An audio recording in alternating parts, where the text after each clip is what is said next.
ની દાણ ચોરી એઆઈયુએ ઝડપી પાડી છે। દુબઈથી આવેલી મહિલા મુસાફર પાસેથી સોનું ઝડપાયું છે। મૂળ રાજકોટની આ મહિલા મુસાફર દાણ ચોરી કરતી હોવાનું સામે આવ્યું છે। ગોલ્ડ બાર અને કેમિકલ ફોર્મમાં લાવવામાં આવેલું સોનું ઝડપી પાડવામાં આવ્યું છે। જોકે સોનાની પેસ્ટને ટ્રાઉઝરમાં છુપાવીને લાવવામાં આવી હતી। 34.73 લાખની કિંમતનું કુલ 382.170 ગ્રામ સોનું જપ્ત કરવામાં આવ્યું છે। છેલ્લા 3 દિવસમાં બીજી વાર આ રીતે સોનું ઝડપાયું હોવાનું સામે આવ્યું છે।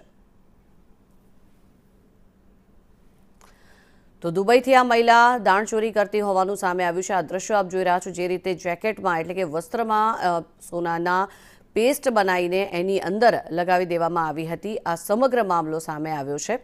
પોલીસ દ્વારા તેની ધરપકડ કરવામાં આવી છે। મહિલાને ઝડપી પાડવામાં આવી છે અને સાથે જ લાખોનું આ સોનું પણ ઝડપી પાડવામાં આવ્યું છે।